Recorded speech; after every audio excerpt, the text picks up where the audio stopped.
सो जाऊं, मेरा जी करता है राम के भजनों में खो जाऊं, मेरा जी करता है श्याम के भजनों में खो जाऊं।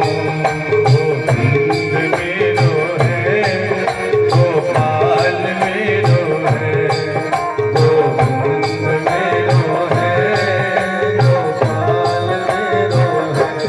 सभी लोग मेरी मेरी ताली बजाएंगे, क्या बात है ठाकुर जी।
जादू भरी बिहारी मैं तो कब से खड़ी, मेरी इतना भजन की लड़ी किशोरी मैं तो कब से खड़ी, मेरी इतना भजन की लड़ी बिहारी मैं तो कब से खड़ी।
सभी लोग ताली बजा के गाएंगे।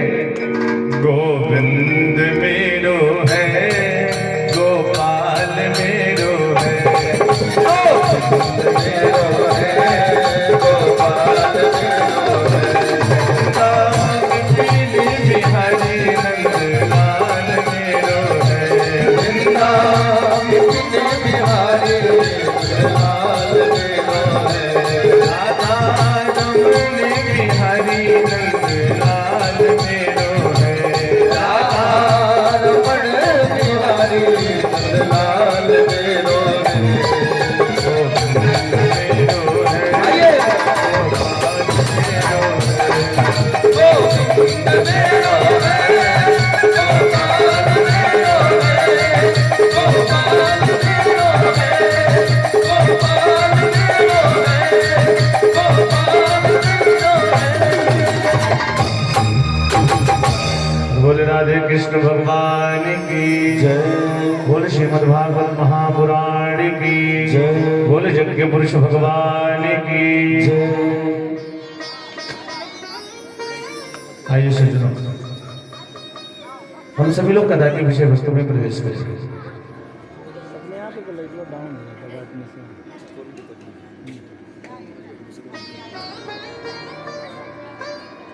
आज दिन की कथा में सज्जनों मैंने आप लोगों को बताया था कि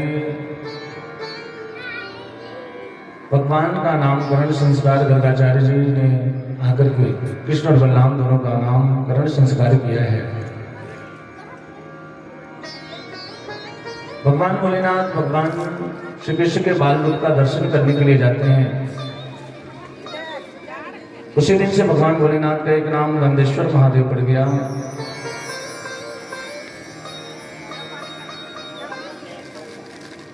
और सज्जनों, आगे की कथा में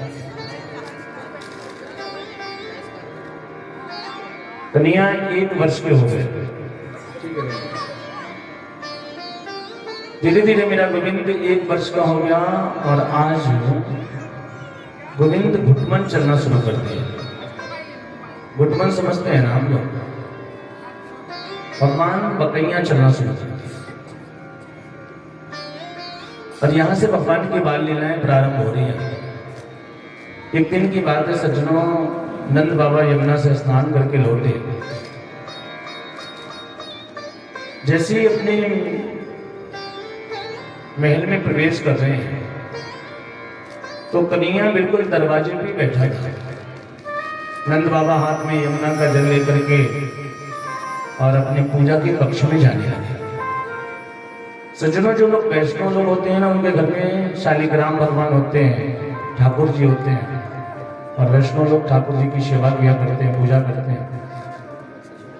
जब नंद बाबा पीछे नंद बाबा जब अपने पूजा के कक्ष में जाने लगे ना, तो कन्हैया भी पीछे पीछे घुटमन चलते चलते नंद बाबा के पीछे पीछे जा रहा है।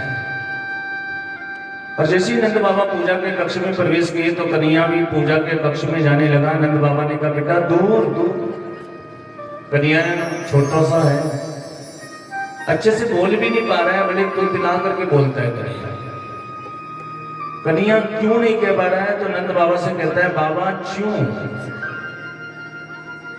बाबा ने कहा कि बेटा मैं जय जय की पूजा करूंगा ना, और बिना स्नान के जय जय की पूजा नहीं करते। कन्हैया ने कहा कि बाबा सबसे बड़े जय जय तो हम हैं, फिर हमसे बड़ा जय जय दूसरा कौन आ गया जिसकी पूजा करने आप जा रहे हो? नंद बाबा ने कहा, जो जो बड़ा होता जा रहा है वैसे वैसे शरारती होता जा रहा है। मैंने कह दिया ना कि मैं जय जय की पूजा करने जा रहा हूं, अंदर नहीं आना है, बिना स्नान किए अंदर प्रवेश नहीं कर सकते हो, तुम बाहर यहीं बैठे रहो। कन्हैया क्या करे, मजबूर हो गया, पूजा के कक्ष के बाहर बैठा है। नंद बाबा पूजा के कक्ष में प्रवेश किए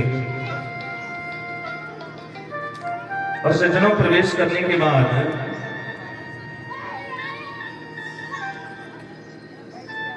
जो वैष्णव लोग होते हैं उनके वहां शालिग्राम भगवान ठाकुर जी होते हैं। नंद बाबा ठाकुर जी को यमुना के जल से स्नान करा रहे हैं। दूध से दही से घी से स्नान कराया, पंचामृत से स्नान कराने लगे। और जैसे ही नंद बाबा शहद से स्नान कराना शुरू किया, मधु से शहद से स्नान कराना शुरू किया, कन्हैया जो पूजा के कक्ष के बाहर बैठा था उसके मुंह में पानी आने लगा। कन्हैया छोटो से, कन्हैया ने सोचा कि बाबा कितने वर्षों से रोज शालिग्राम भगवान को शहद से स्नान कराते हैं, कितने मीठे हो गए। लेकिन क्या करें, अंदर जाने की अनुमति नहीं है, तो पूजा के कक्ष के बाहर ही बैठे हैं। नंद बाबा ने शालिग्राम भगवान को स्नान करा दिया। स्नान कराने के बाद चंदन लगा दिया। चंदन लगाने के बाद तुलसी पत्र चढ़ा दी, माला फूल चढ़ा दिया। पूजन करने के बाद जो वैष्णव लोग होते हैं सज्जनों, ये नियम है कि उसके बाद माला जप किया जाता है। आज मैंने दिन में आप लोगों को बताया था ना कि समाधि 2 प्रकार की होती है, एक ध्यान समाधि, दूसरी त्राटक समाधि।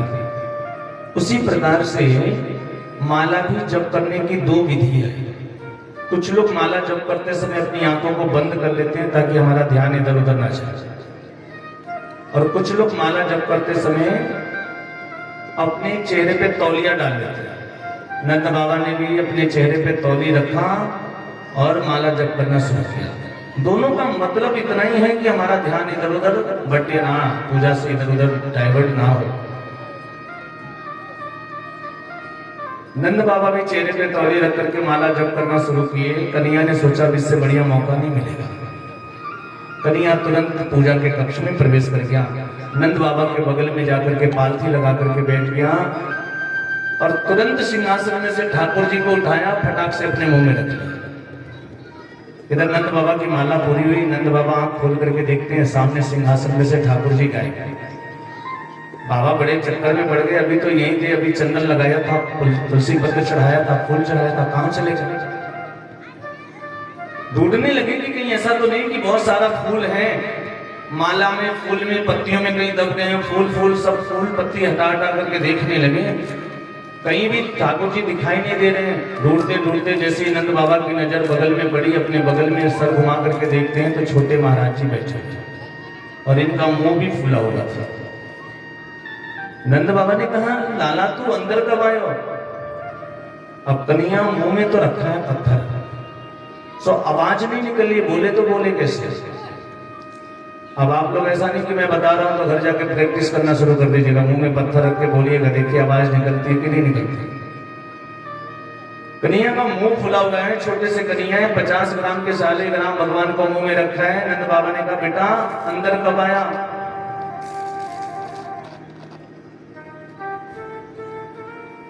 कन्हैया बोल नहीं पा रहा, कहता हूं। बाबा ने कहा, बेटा तेरा मुंह क्यों फुला हुआ है? फिर कन्हैया कहता हूं। और देखिए सज्जनों, पत्थर से मुझे याद आया, आज दिन में मैंने बताया था ना कि जब किसी के घर में बहू आती है तो सबसे ज्यादा खुशी सासू अम्मा लोग को होती है, और बहू के आ जाने के बाद सबसे ज्यादा दुख भी सासू अम्मा लोग को ही होता है।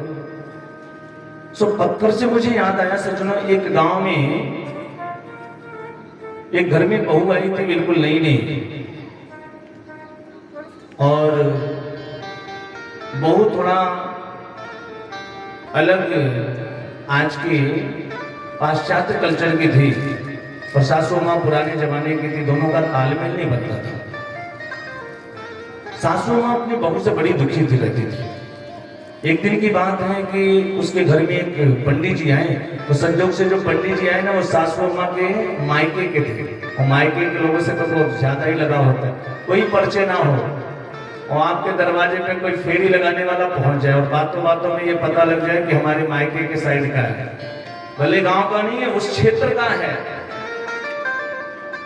तो माताएं कहेंगी, अच्छा भैया बैठो ना, पानी पी लो, आप हमारे मायके की तरफ के हो। तुरंत रिश्ता बन जाता है। बुढ़िया मियाँ के मायके के पंडित जी थे।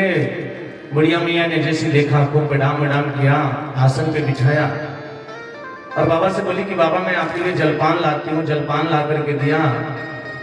बाबा जैसे जल पीने लगे, बाबा ने कहा, और माता जी ठीक है, सब ठीक ठाक चल रहा है, घर में बढ़िया है।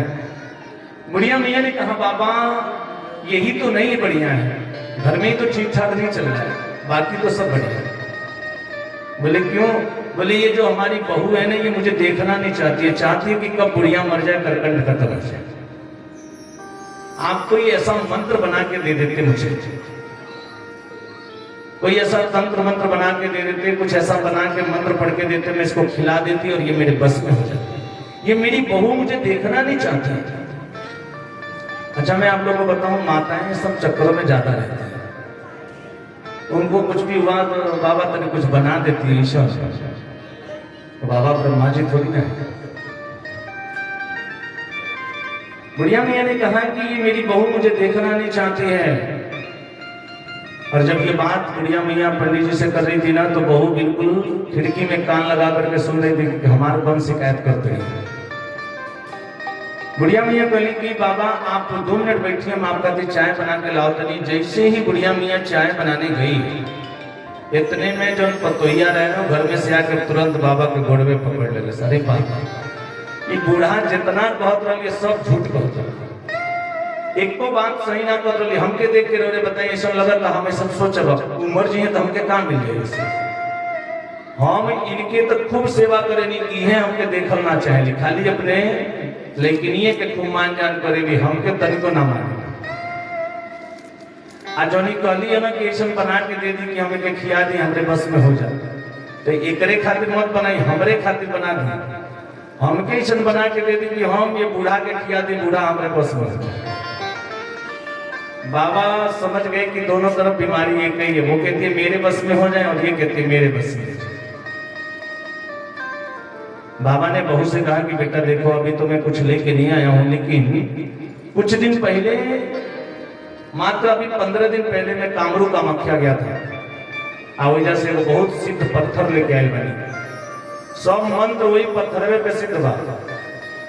ये पत्थर हम करके दे देते नहीं, पतुहिया कलश बाबा क्या करेगा, पत्थरवा से रोज सासू माँ में चला चला मार कलम मरियम ना तो कपार फूट जाए। ये पत्थर अपने लगे धैले रहिए, सवेरे नहा धो के नाश्ता वास्ता कैले के बाद ये पत्थर अपने मुंह में धोले और तबले मुंह में रखे पांच जबले कुछ भोजन वोजन करे कोई, तब मुंह में से निकल लिया फिर मुंह में रख लिया। 21 दिन ले ये नियम करे बा, अगर बीच में नियम टूट गई तो मंत्र काम ना करे। बहु गलस्टिक बाबा चले गए वहां से। अगला दिन सवेरे ही रोज 8 बजे उठो, वो दिन 6 बजे उठ के नहा वहा के पूजा पाठ करके जल्दी से अपने मन में चाय वाय बना के नाश्ता करके और फटाफट वो पत्थर अपने मुंह में रख लिया। सुबह से शाम तक उस पत्थर को अपने मुंह में रख के घूमती रहती थी। अब बेचारी सासू माँ अगर कुछ बोले भी, उसको कुछ कहती भी थी तो वो बोल ही नहीं पाती थी, मुंह में पत्थर था।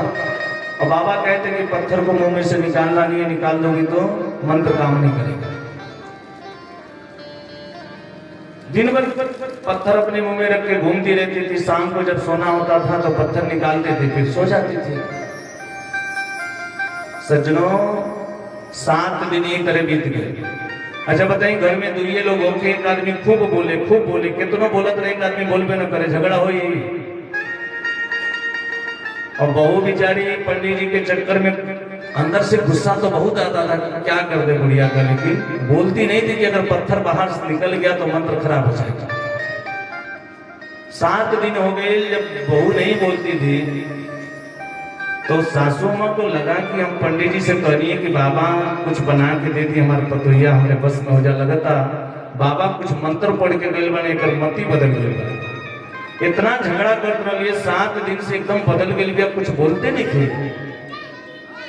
और 2 ही लोग घर में है ना, कोई नहीं बोल रहा है तो मन भी नहीं लगता था। तो एक दिन सासू माँ खुद ही अपनी बहू के पास गई, जाकर के पूछी कि बेटी क्या बात है, सर में दर्द हो रहा है क्या, मायके की याद आ रही है क्या, घर वालों की याद आ रही है?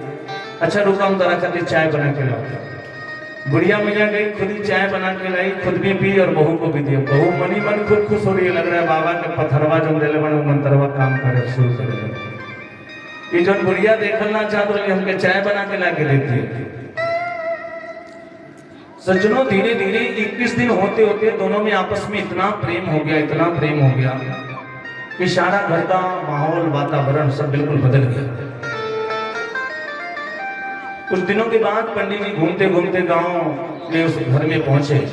जैसे बहू ने देखा तुरंत जाकर के चरणों में साष्टांग दंडवत की। बाबा जो पत्थरवा रोगे दिले रही एकदम बहुत काम कर लगा।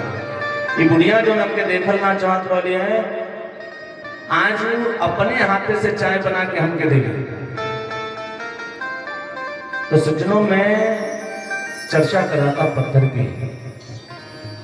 भगवान भी अपने मुख में छोटा सा शालिग्राम भगवान रखे हैं। नंद बाबा ने कहा कि बेटा तेरा मुंह क्यों फूला हुआ है? कन्हैया ने कहा नंद बाबा को गुस्साई कुछ भी कहता हूं तो कुछ बोलता नहीं है, जवाब नहीं दे रहा, केवल कर रहा है। बाबा ने एक गुलचिया कन्हैया के पीठ पे दिया और जैसी पीठ पे दिया ना तो भक्त से ठाकुर जी बाहर आ गए। और जब नंद बाबा ने ये देखा कि कन्हैया ने शालिग्राम भगवान को ही खा लिया, क्रोध में आकर के कन्हैया का कान पकड़ करके खींचते हुए लेके जाते हैं मां जसोदा के पास। जसोदा मैया ने देखा तो चिल्ला करके कहती है, अरे मेरे लाल को क्यों मारते हो, क्यों डांट रहे हो, क्या किया इसने? नंद बाबा ने कहा तुझे पता है इसने क्या किया? इसने आज हमारे ठाकुर जी को शालिग्राम भगवान को ही खा लिया। माँ ने कहा ये छोटा सा लाला है, या तो कहाँ पता ये ठाकुर जी यहाँ ने गुलाब जामुन समझ के खा लिया होगा।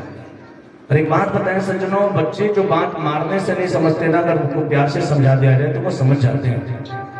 माँ ने कन्या को ला करके स्नान कराया, स्नान कराने के बाद सुंदर सा श्रृंगार किया। श्रृंगार करने के बाद माँ कन्या से कहती है कि लाला ज्यादा मीठा खाने से ना मुंह पक जाता है। कन्या ने दोनों कान पकड़ा, माँ से कहा माँ आज के बाद कभी ऐसी गलती नहीं करूंगा, कभी गुलाब जामुन नहीं खाऊंगा।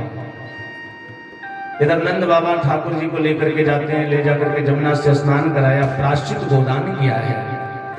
हम लोग कुछ गलती कर हो जाती है हमसे, तो उसके लिए प्रायश्चित गोदान का प्राविधान है। क्यों महाराज? प्रायश्चित गोदान किया है और गोदान करने के बाद ठाकुर जी से प्रार्थना करते हैं, ठाकुर जी से निवेदन करते हैं, गोविंद हे नारायण, मेरा छोटो सो लाला है, यानी आपको गुलाब जामुन समझ के खा लिया, इसको कोई श्राप मत देना, इसके ऊपर नाराज मत होना, क्षमा कर देना महाराज। ब्राह्मणों को बुला करके भोजन कराया है। इस प्रकार से नंद बाबा ने प्रायश्चित किया। आज कन्या धीरे धीरे 1.5 वर्ष से ऊपर के हो गए, और जब मेरा गोविंद 1.5 वर्ष का हो गया ना, तो माँ जसोदा भगवान को उंगली पकड़ करके चलना सिखा रही है। तो बच्चे छोटे रहते हैं तो माताएं बच्चों को चलने के लिए सिखाती हैं ना। माँ जसोदा भगवान को उंगली पकड़ करके चलना सिखा रही। इतने में देखती क्या है, भगवान माँ की उंगली को छोड़ करके ना खुद ही ठुमक ठुमक करके माँ जसोदा के आंगन में नृत्य कर रहे हैं, नाच रहे हैं। कभी कभी खूब जोर से नाचता है, कभी लड़खड़ा करके गिर जाता है, फिर उठने की कोशिश करता है। जैसे हमारी ये छोटी बिटिया ने देखो कितना भागती रहती है, गिरती भी है, अपने आप भागते भागते गिर जाती है, फिर उठती है, फिर दौड़ती है, फिर नाचती है। ऐसी कन्या भी माँ जसोदा के आंगन में कभी गिरता है, कभी चलता है, धीरे धीरे चलना शुरू किया है। बड़ा सुंदर भाव है ब्रज का। झुन बाजे पैजनिया, कान्हा चलने लगे, कान्हा चलने लगे, रुन झुन बाजे पैजनिया, कान्हा चलने लगे, कान्हा चलने लगे, रुन झुन बाजे पैजनिया, कान्हा चलने लगे, कान्हा चलने लगे, रुन झुन बाजे पैजनिया, कान्हा चलने लगे, कान्हा चलने लगे। अच्छा, आप लोगों को खुशी नहीं है भगवान चल रहे हैं तो ताली तो बजाइए, मत हाथ ऊपर करिए, साल के अंदर से धीरे धीरे बजाइए तो सही।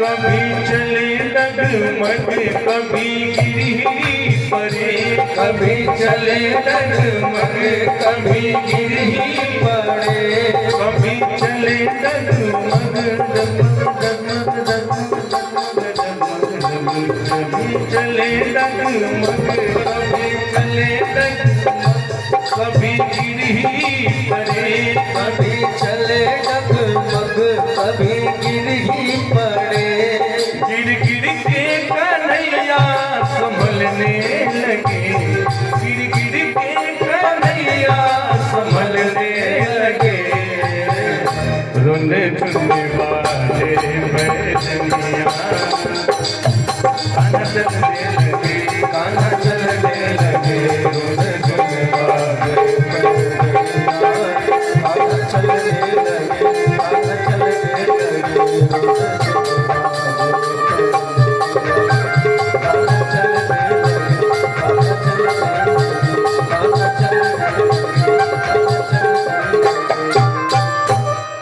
आज भगवान चलना शुरू किए। चलते चलते माँ जसोदा की उंगली को छोड़ करके भगवान स्वयं माँ जसोदा के आंगन में नृत्य करने लगे। आज भगवान को नृत्य करते हुए ब्रज की गोपियों ने देखा है माँ जसोदा के आंगन में। कहते हैं कि शेष महेश गणेश दिनेश सुरेश हो जाहि निरंतर धामे, ताहि अखंड अनंत अनादि अवेद अवैध शुभेद बतावे। नारद सो सुख व्यास रहे पचिहारी को पुनि पार न पावे, ताहि अहीर की छोहरिया छछिया भर छाछ पे नाच नचावे। शेष महेश गणेश दिनेश जो लोग भगवान को निरंतर दहाते रहते हैं, उसके बाद भी भगवान के दर्शन नहीं होते हैं, वो पूर्ण ब्रह्म परमेश्वर आज माँ जसोदा के आंगन में नृत्य कर रहा है। ताही अहीर की छोहरिया छछिया भर छाछ पे नाच नचावे। भगवान गोकुल की गलियों में नंगे नंगे घूम रहे हैं, और जिस भी ग्वालिन की इच्छा होती है ना, वो ग्वालिन कहती है भगवान से कन्हैया थोड़ा नाच के दिखाना, मैं तुझे माखन दूंगी खाने के लिए। और मेरा गोविंद थोड़े से माखन के लिए, छाछ के लिए वृंदावन की गोकुल की गलियों में नंगे नंगे नृत्य कर रहा है, नाच रहा है। ये ब्रजवासियों का वात्सल्य नहीं है, गोपियों का प्रेम नहीं है, तो और क्या है सच। आपका हृदय ही सुंदर मंदिर है सज्जनों। हमें मंदिर की आवश्यकता नहीं है, ये जो हृदय है ना, यही सुंदर सा मंदिर है। और हृदय रूपी मंदिर में जब पर ब्रह्म परमात्मा को बिठाओगे ना, भाव से गाओगे, तो वो परमात्मा तुम्हारे इस हृदय रूपी मंदिर में आकर के नृत्य करेगा, नाचने लगेगा। भाव का दर्शन करें।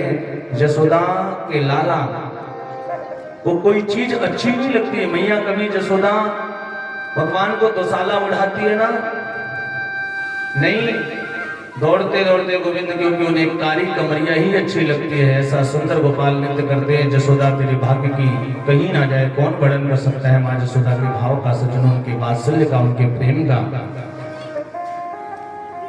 एक बात मैं आप लोग को बताऊं, यहाँ पे भगवान श्री कृष्ण की माता जी का नाम क्या है? जसोदा। जसोदा है ना, जसोदा ने तो लालन पालन ने किया है, देवकी ने तो जन्म दिया है, लेकिन लालन पालन तो मां यशोदा ने किया। यशोदा का अर्थ होता है यशम ददाति यशोदा, जो भगवान की लीलाओं में यश प्रदान करे ना, उसी का नाम यशोदा है। और राधा रानी की माता जी का नाम क्या है, किसी को पता है? राधा रानी के पिताजी का नाम तो बृकबान है, उनकी माता जी का अब गूगल पे सर्च मत मारने लगेगा। राधा रानी की माता का नाम कीर्तिदा, और दोनों की माताओं के नाम का मतलब सेम है। यशोदा का अर्थ होता है यशम ददाति यशोदा, और कीर्तिदा का अर्थ होता है कृतिम ददाति कीर्तिदा। जो भगवान की लीलाओं में कीर्ति प्रदान करे वो कीर्तिदा है, जो भगवान की लीलाओं में यश प्रदान करे वो यशोदा है। आज राधा और कृष्ण दोनों की माता के नाम का अर्थ एक ही है सज्जनों। कौन जाने गोविंद को कौन पहचाने। आज मेरे गोविंद को मां जसोदा के आंगन में नृत्य करते हुए ब्रज की गोपियों ने देखा। उन गोपियों के मन में भाव जगा, इच्छा हुई कि हम भी भगवान का दर्शन करें। लेकिन सज्जनों मैं आप लोग को बताऊं, कुछ माता जी लोग इतनी कट्टर होती है ना। कौन सी माता जी लोग? सासू माँ बड़ी कट्टर होती है। अपने तो सुबह सुबह डोलची उठाएंगी और पूजा करने के बहाने गांव से घर से निकलेंगी ना, तो ये बरम बाबा, काली मैया, शंकर जी और पूरा गांव घूमते घूमते रास्ते पर जितने लोग मिलेंगे सबसे खूब बतियाते हुए दोपहरी तक आएंगे। और बहू अगर बगल में पड़ोस में ही किसी महिला से बात करते हुए दिख जाए, ऐसे आंख लाल करके देखेंगे, आप बतियाओ उससे, अपने तो बल नहीं किया तो कि उसने बना दिया। ये सारी ब्रज की गोपियां विचार करने लगी कि हम भगवान का दर्शन कैसे करें, क्योंकि सासू अम्मा लोग जाने नहीं देंगे। आज सारी ब्रज की गोपियों ने आपस में विचार विमर्श किया कि हम लोग एक काम करेंगे, कल सवेरे जब ये लोग मंदिर में जाएंगे पूजा करने के लिए ना, तो उस समय हम सभी लोग अपने अपने घर में एक एक दो दो मटकी फोड़ेंगे। और ऐसा ही हुआ। अगले दिन जब सारी ब्रज की सासू अम्मा लोग पूजा करने के लिए गई, तो घर के अंदर जो बहुएं थी उन सबने अपने अपने घर में मटकी फोड़ा, किसी ने 1, किसी ने 2, किसी ने 4 मिट्टी की मटकी फोड़ी है। इधर सासू अम्मा लोग जब पूजा करके वापस लौटी तो देखती क्या है कि दरवाजे पे मटकी फूटी पड़ी है। देखती बहू की तरफ आंख लाल करके देखने लगी। बहू तो पहले से सब प्लानिंग करके बैठी, हाथ जोड़ करके बोली, माँ जी ये मटकी हमने नहीं फोड़ी। आप ये मत समझो कि मटकी हमने फोड़ी है, मटकी हमने नहीं फोड़ी। अच्छा, अपने आप फूट गई, भूकंप आया था, थोड़ा घर से चले के आ जाओ, पूरे घर को अपने सर पे उठा लेती है। तुझे पता है कितनी पुरानी मटकी थी? मेरे सासू अम्मा के जमाने की मटकी थी, 1.25 मन दही आता था, फोड़ दिया तूने इसे। बहू ने हाथ जोड़ करके कहा, माँ जी मटकी हमने नहीं फोड़ी। हमारे घर में नंद का लाला आया था, वहां ने मटकी फोड़ी। हमने देखो मना भी किया कि देखो हमारी सासू माँ बड़ी कट्टर है, बड़ी गुस्से वाली है। उसने कहा कि हम तुम्हारी सासू माँ से डरते थोड़ी ना, कह देना उनसे कि नंद के लाला ने मटकी फोड़ी और मेरा जो बिगाड़ना हो बिगाड़ लेंगे। और एक बात बताऊं सज्जनों, आंखों से देखी हुई बात पे उतना क्रोध नहीं आता है जितना कानों से सुनी हुई बात पे आता है। आपके सामने कोई बातों बातों में 2-4 बात आपको कह दे, आपको बुरा नहीं लगेगा, लेकिन आपके पीछे कोई आपसे आपकी बुराई करे और कोई व्यक्ति आकर के आपसे कहे कि फला व्यक्ति आपके बारे में ऐसी बात कर रहा था, अच्छा उसकी इतनी हिम्मत मेरे बारे में बोल रहा था। जब सासू माँ लोगों ने ये सुना कि नंद के लाला ने कहा कि हम तुम्हारी सासू माँ से डरते नहीं है, कह देना कि हमने मटकी फोड़ी और मेरा जो बिगाड़ना हो बिगाड़ लेंगे। ब्रज की माताओं ने कहा, देखो बहू मैं अपने घर की बड़ी बूढ़ी हूं, गार्जियन हूं, मैं यदि जाकर के जसोदा से कुछ कहूंगी फिर जसोदा भी बात में कुछ कहेंगे, फिर बातों बातों में बात ज्यादा बिगड़ जाएगी। इसलिए एक काम करो, तुम चली जाओ, जाकर के जसोदा से शिकायत करके आओ कि इस बार तो हम उसके लाल को छोड़ दे रहे हैं, लेकिन इसके बाद अगर उसके लाला ने हमारे घर में आकर के मटकी फोड़ी या कुछ गड़बड़ किया तो हम उसे छोड़ेंगे नहीं। पर सज्जनों, बहुएं तो यही चाहती थी कि कब भगवान को देखने का मौका मिले, भगवान के वहां जाने का अवसर मिले। आज सारी बहुएं अपने अपने घर से निकली, चौराहे पे जाकर के सारी ब्रज की गोपियां जितनी भी नई नई दुल्हन है सभी इकट्ठी हो गई और हाथ जुड़ा करके एक साथ माँ जसोदा के वहां भगवान की शिकायत करने के लिए जा रही है।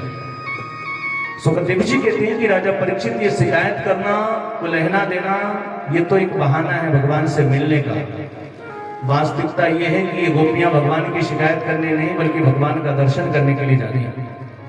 आज सारी गोपियां अपना हाथ जुड़ा करके एक साथ इकट्ठी हो गई और बड़े सुंदर नृत्य करते हुए जा रही है खुशी के मारे। तो ही देखे बिना कान्हा जग मन नहीं माना, इन आँखों से आज हमने ब्रह्म पहचाना। तो ही देखे बिना कान्हा जग मन नहीं माना, तो ही देखे बिना कान्हा जग मन नहीं माना। इन आँखों से आज हमने ब्रह्म पहचाना, इन आँखों से आज हमने ब्रह्म पहचाना। देखे बिना कान्हा जग मन नहीं माना, देखे बिना कान्हा जग मन नहीं माना। जय जय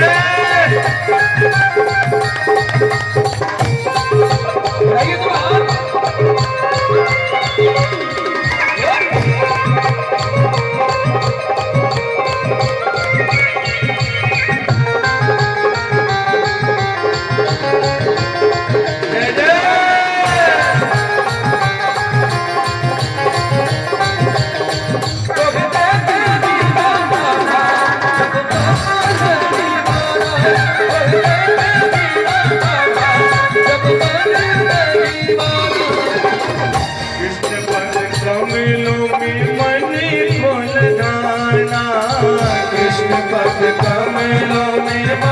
को लगाना, मन को लगाना प्यारे, मन को लगाना, मन को लगाना प्यारे, मन को लगाना। इस पद कमलों में मन को लगाना,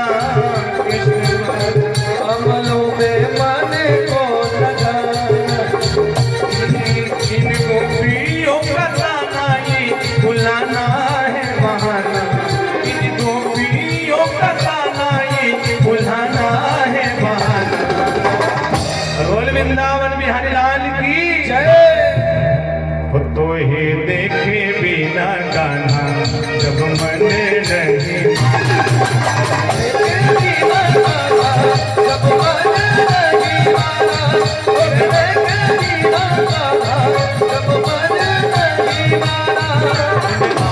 आँखों से आज हमने ब्रह्म पहचाना, इन आँखों से आज हमने ब्रह्म पहचाना। देखे बिना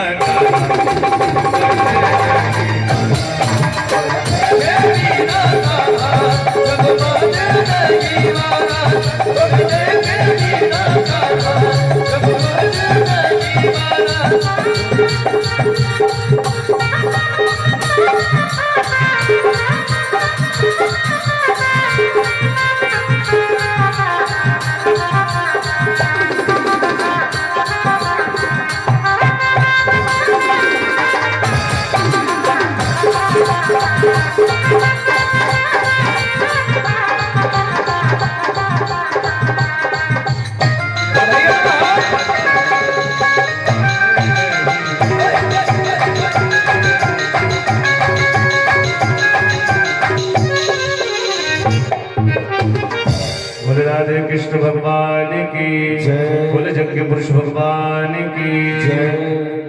आज सज्जनों, सारी गोपियां जा रही है भगवान की शिकायत करने के लिए। इधर माँ जसोदा अपने घर के आंगन में बैठ करके कुछ काम कर रही थी, चावल इत्यादि बीन रही थी। माँ की नजर घर के बाहर पड़ी तो देखती क्या है कि आज सारी ब्रज की नई नई गोपियां मेरे घर की तरफ आ रही है। माँ ने सोचा आज तो एकादशी का व्रत भी नहीं है, आज मेरे वहां कोई सत्यनारायण भगवान की कथा भी नहीं है, फिर ये सारी ब्रज की गोपियां मेरे वहां क्या करने आ रही है। देखते देखते वो सारी गोपियां माँ जसोदा के आंगन में पहुंच गई। मियाँ ने उठ करके समस्त गोपियों का स्वागत किया। आओ बहन, कैसे आना हुआ है। गोपियों ने कहा ये सब मत पूछिए कैसे आना हुआ, ये बताओ आपका लाला कहाँ है। माँ ने कहा क्यों, मेरे लाल ने कुछ गड़बड़ किया है क्या, मेरे लाल ने कुछ गड़बड़ किया है क्या। गोपियों ने कहा ये तो हम उन्हीं से बताएंगे, आप तो पहले ये बताओ आपके लाला हैं कहाँ। माँ ने आवाज लगाई, ओ कन्नुआ कन्नुआ। और जैसी माँ ने 2-3 बार कन्नुआ कन्नुआ कह करके बुलाया ना, कन्हैया पालने में सो रहा था, माँ की आवाज कानों में पहुंची, तुरंत अपनी आंखों को मींचते हुए बाहर आया। और जैसे अपने घर के आंगन में पहुंचा तो देखता क्या है कि सारी ब्रज की नई नई गोपियां मेरे वहां देखते ही समझ गया कि ये सारी गोपियां माँ जसोदा से मेरी शिकायत करने के लिए आई हैं। और ये सब मिल करके आज माँ जसोदा से मेरी शिकायत करेंगी। माँ जसोदा आज मेरी पिटाई जरूर करेगी। सुखदेव जी कहते हैं कि हे राजा परीक्षित, जिस परमात्मा की इच्छा से संसार बनता है, पालित होता है और बिगड़ जाता है, वो पूर्ण ब्रह्म परमेश्वर आज माँ जसोदा के डर के मारे थर थर कांप रहा है। और माँ जसोदा के साड़ी के पीछे, उसके आंचल के पीछे जाकर के छुपने लगे। गोपियों ने कहा देखो देखो कैसे छुप रहे हैं, ये जितने सीधे दिखते हैं ना इतने सीधे हैं नहीं। माँ ने कहा अरे बताओगी भी मेरे लाल ने क्या किया है। गोपियां माँ जसोदा से शिकायत कर रही है, और शिकायत करने का भाव कितना सुंदर है। एक गोपी हाथ जोड़ करके माँ से कहती है कि माँ जी, ये जो आपके लाला है ना, ये हमारे घर जाते हैं। माँ ने कहा तो किसी के घर जाना बुरी बात है क्या। बोली बात ये नहीं है, आपके लाला हमारे घर आते हैं और हमारे गाय के बछड़ों को खोल देते हैं। मैया ने कहा अरे बछड़ों को तुम खोलते सो यही खोल देता है, तुम्हारा थोड़ा काम आसान कर देता है, इसमें क्या बुरी बात है। गोपियों ने कहा बात ये नहीं माँ जी, जब बिल्कुल गाय दुहने का समय होता है ना, उसके आधा घंटा पहले आकर के बछड़ों को खोल देते हैं, सारा दूध बछड़े पी जाते हैं, घर में एक भी बूंद दूध नहीं बचती। माँ ने कहा बहन इतनी सी बात के लिए शिकायत करने की क्या आवश्यकता है, छोटो सो लाला है माँ, थोड़ा आंख लाल करके जब ये कह दिए ऐसी गलती करे तो थोड़ा आंख लाल करके गुस्से में जोर से डांट दोगी ना तो डर जाएगा, फिर आज के बाद कभी ऐसी गलती नहीं करेगा। उस गोपी ने कहा माँ जी, जब हम गुस्से में आंख लाल करके इसकी तरफ इसको डांटने के लिए चलती है ना, तो ये हमको दूर से ही देख के हंसने लगते हैं, और इनकी हंसी को देख करके ना हमें भी हंसी आ जाती है, हमारा सारा गुस्सा गायब हो जाता है। माँ ने कहा तो इसमें हमारी क्या गलती है। एक गोपी ने कहा माँ जी बात इतनी नहीं है, ये हमारे घर आकर के चोरी करते हैं। मैया ने कहा छोटो सो लाला यानी चोरी करना क्या कब सीख लिया? अच्छा बताओ बहन, तुम्हारे घर जाकर के क्या चुराता है मेरा बेटा? उस गोपी ने कहा आपके लाला हमारे घर आते हैं, आकर के माखन चुराते हैं। मैया ने डांट करके उस गोपी से कहा शर्म नहीं आती तुझे? छोटो सो लाला है, मारो कितना माखन खाता होगा? ज्यादा से ज्यादा 50 ग्राम, और 50 ग्राम माखन के लिए तू शिकायत करने के लिए चली आई? हमारे घर में माखन की कमी है क्या? 9 लाख गैया नंद बाबा के नित 9 माखन हो, ले जाना घड़ा का घड़ा माखन उठा के। थोड़ा सा माखन अगर तुम प्यार से राजी खुशी से मेरे बेटे को खिला देती तो ये चोरी क्यों करता? गोपी ने कहा माँ जी देखो ना, आप तो नाराज हो गई, बात ऐसी नहीं है। हम जब इनको प्यार से माखन खाने के लिए देती है ना तो ये कहते हैं हमें तो प्यार के माखन अच्छे नहीं लगते, हमें ये राजी खुशी के माखन मीठो ना लगे, हमें तो चुरा के खाता हूं ना जो चोरी के माखन मीठो लगे, जो चुरा के खाता हूं उसमें स्वाद आता है। माँ जी ये माखन भी चुरा के खाएं तो हमें बुरा नहीं लगता है, लेकिन माखन खाने के बाद कम से कम मटकी तो छोड़ देना चाहिए। माखन खाने के बाद जो मटकी होती है ना, उस मटकी को जमीन पे पटक के फोड़ देते हैं और फिर मूछन पे ताव देके कहते हैं कि नंद का छोरा चोरी करके जा रहा है, पकड़ सकते हो तो पकड़ के दिखा। उसमें भी अकेले नहीं आते, जब भी ये माखन चुराने आते हैं ना तो इनकी पूरी मंडली है, और इनकी मंडली का नाम है बाल गोपाल चोर विद्या प्रचार मंडल, और बाकी ये अध्यक्ष है। नीचे ग्वाल वालों की मंडली, ऊपर बंदरों की मंडली। खुद माखन खाते हैं, ग्वाल वालों को खिलाते हैं, बंदरों को खिलाते हैं और मटकी भी फोड़ देते हैं। माँ ने कहा कि बहन देखो तुम एक काम करो, अपनी मटकी को ना थोड़ी ऊंची जगह पे शिखर में बांध दिया करो। शिखर समझते हैं ना आप लोग? जैसे देखिए आप लोग यहाँ माखन मटकी में ऊपर लटक रहा है ना, ऐसी थोड़ी ऊंची जगह पे रख दोगे, फिर हाथ नहीं पहुंचेगा इसका, फिर माखन कैसे चुरा पाएगा? गोपी ने कहा बहन जी आप शिखर की बात करती हैं, एक बार तो हम लोग इतनी परेशान हो गए ना इससे। थोड़ा सा बेटा जो टेबल बढ़ाए थे ना उसको कम कर दो, जो बढ़ाए थे जितना उतना ही कम करना, ज्यादा नहीं। एक बार तो हम लोग इतनी परेशान हो गई कि गांव के बाहर जो पीपल का वृक्ष है ना सबसे बड़ा वाला, उस पेड़ में जो सबसे ऊंची डाली है ना, उस डाली में ले जाकर के अपनी माखन की मटकी को बांधते हैं। आपके लाला पता नहीं कहां से आए, ग्वाल वालों को साथ में लेकर के। इन्होंने देखा कि माखन बहुत ऊंचे पे लटक रहा है, सो दौड़ करके गए, गांव में से एक बांस का डंडा लेकर के आए और नीचे से मटकी में खोद दिया। मटकी फूट गई, माखन गिरने लगा, एक एक करके मुंह लगा के सभी पी के चले। माँ ने सोचा अरे इतने छोटो सो लाला, यमी इतनी बुद्धि कहां से आ गई? एक गोपी ने कहा माँ जी आप बुद्धि की बात करती हो, या के पेट में तो दाढ़ी है, दाढ़ी है। ये बड़ी बूढ़ी गोपियों को पूरे दिन पागलों की तरह दौड़ाता रहता है। अभी इस गोपी की बात खत्म ही नहीं हुई थी तब तक एक और गोपी हाथ जोड़ करके कहने लगी माँ जी मेरी भी शिकायत सुन लो, अभी ज्यादा दिन नहीं हुआ, परसों की बात है। और परसों मेरे वहां सत्यनारायण भगवान की कथा थी और मैं भगवान के प्रसाद के लिए पंजीरी बना रही थी। पंजीरी समझते हैं ना आप लोग? मनभोग बना रही थी। आपके लाला मेरे घर में आए, मुझसे बोले भाभी जी राम राम। मैंने कहा बेटा राम राम। बोले भाभी क्या बना रही हो? मैंने कहा पंजीरी बना रहा हूं, आज सत्यनारायण भगवान की कथा होनी है।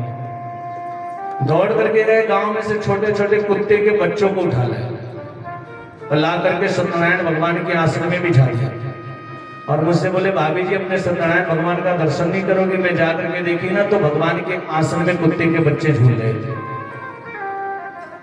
माँ अभी कुछ कह पाती तब तक एक और दूसरी गोपी हाथ जोड़ करके कहने लगी माँ जी मेरी भी बात सुन लो, अभी कल की बात है, बिल्कुल ताजी बात है। कल मेरे घर मेरे पति देव का जन्मदिन था और जन्मदिन की खुशी में कल मैंने अपने घर में 56 भोग बनाया था। सो आपके लाला पता नहीं कहां से आए, आकर के मुझसे बोले भाभी जी राम राम। मैंने कहा बेटा राम राम। बोले भाभी क्या बना रही, बड़ी सुंदर खुशबू आ रही है। मैंने कहा बेटा आज 56 भोग बन रहे हैं। मुझसे कहने लगे भाभी एक पकौड़ी दो ना, मुझे बहुत मन कर रहा है खाने का। और मैंने कह दिया कि आज पहले पंडित जी आएंगे, भोग लगेगा, पंडित जी भोजन कर लेंगे, उसके बाद प्रसाद मिलेगा। बस इतनी सी बात पे नाराज हो गए। बोले भाभी अब तो जो होगी सो देखी जाएगी, आपको भी देख लेंगे। तुरंत उठ के चल दिए। उस दिन शाम को मेरे पति देव जन्मदिन की खुशी में कुछ ज्यादा ही भोजन कर लिए। रोज जैसे 8-7 रोटी खाते थे, उस दिन 10-12 रोटी खाई। रात्रि के समय हम और मेरे पति देव दोनों अपने शयन कक्ष में विश्राम कर रहे थे। मध्य रात्रि के समय आपके लाला पता नहीं कैसे हमारे शयन कक्ष में घुस गए। मेरे पति देव की बड़ी बड़ी दाढ़ी है, सो उनकी दाढ़ी के बाल और मेरे चोटी के बाल दोनों आपस में खींच के बांधे। और आधी रात को जब मेरे पति देव को प्यास लगी, वो उठने लगे, तो वो कहते हैं जी क्या करती हो? मैंने कहा जी क्या करते हैं, जैसे तैसे उठ के दीपक जलाया। इतने में मेरे पति देव की आधी दाढ़ी और मेरे आधे चोटी के बाल नोच गए। माँ ने जब ये बात सुना ना, तो कन्हैया का कान पकड़ा जोर से। क्यों रे मरकट बंधु, ये सारी गोपियां सही कह रही हैं? सुखदेव जी कहते हैं कि हे राजा परीक्षित, तब सत्यवादी राजा हरिश्चंद्र जी बोलने जा रहे हैं। भगवान ने सोचा कि आज तो पिटाई पक्की है, कोई बचाने वाला नहीं है मुझे। मां ने जैसी कान पकड़ा और पूछा, क्यों रे मरकट बंधु, क्यों रे बंदरों के यार, ये सारी गोपियां सही कह रही हैं?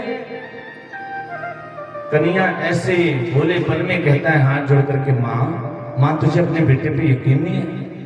तुझे अपने बेटे पे विश्वास नहीं है क्या? मैं परायो जाने तू, मैं तेरा अपना नहीं हूं, तू मुझे पराया मानती है ना, इसलिए इन गोपियों की बातों में आ गई है तू।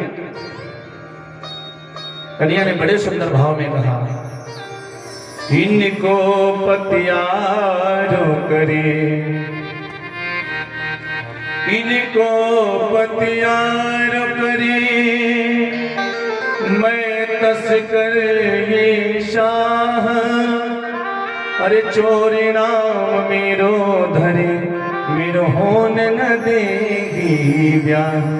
मां तुम मेरी बातों पे विश्वास नहीं करते, इनको पतियारो करे, इनकी बातों पे विश्वास कर रही है, और ये सारी तुझे साहू लगती है और मैं चोर दिखता हूं तुझे। ये सारी गोपियां मुझे चोर चोर कह करके बदनाम कर देना चाहती हैं। लोग चाहती नहीं कि मेरा शादी विवाह हो, मेरा घर बसे। कन्हैया ने कहा कि मां इनके घर जाकर के माखन चुराना तो दूर की बात है, मुझे तो ये भी नहीं पता है इन गोपियों का घर कौन सी गली में पड़ता है। मैंने तो देखा ही नहीं कि किसका घर कौन सी गली में, सब झूठ बोल रही है। और माँ एक बात बताऊं, जब मैं अपने घर से बाहर निकलता हूँ ना, तो ये सारी गोपियां मुझे घेर करके खड़ी हो जाती हैं और खुद ही अपने हाथ से माखन लगा करके मेरे मुंह पे लगा के फिर ताली बजा के चोर चोर करके शोर करती हैं। सब मुझे बदनाम कर देना चाहती है माँ। आज कन्हैया ने बड़े सुंदर भाव से माँ से कहा, रे मैया गोरी, मैया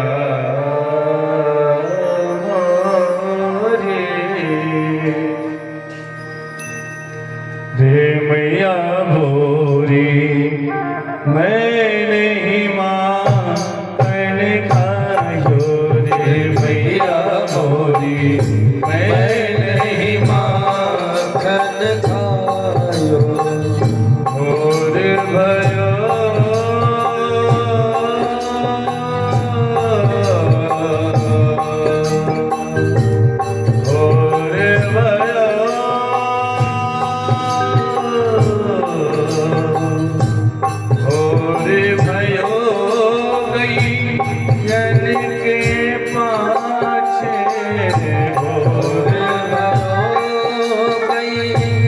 के पास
चार सेवक भक्त को ओ चार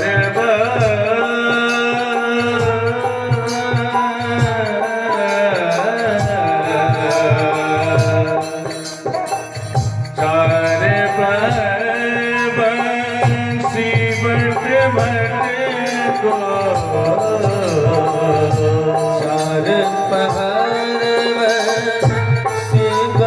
भक्त को चार पहर सीवट भट को चार पहर सेवक भक्त को आज परे घर आयो रे मैया मोरी मैं नहीं माखन खायो रे मैया मोरी मैं नहीं माखन खायो।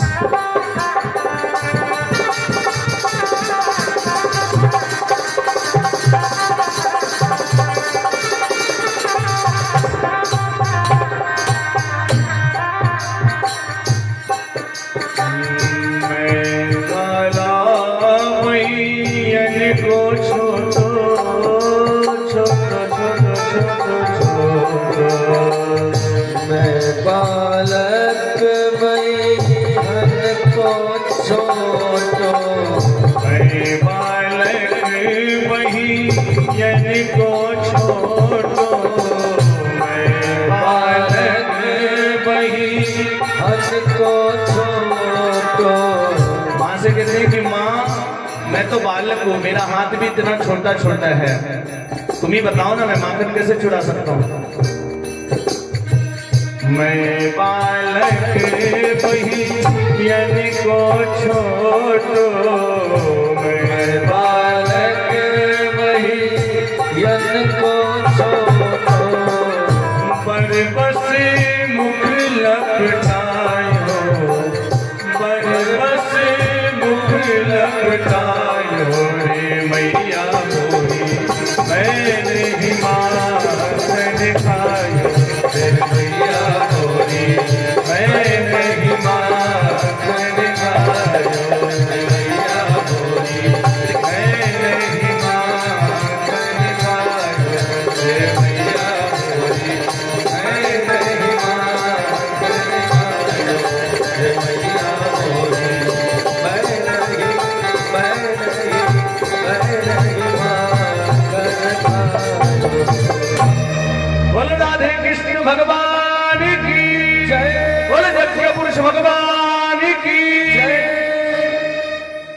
देखिए सज्जनों, कन्हैया ने माँ से कहा कि माँ मैं नहीं माखन खायो, और लास्ट में फिर अपने शब्दों में कहता है कि माँ मैंने ही माखन खायो।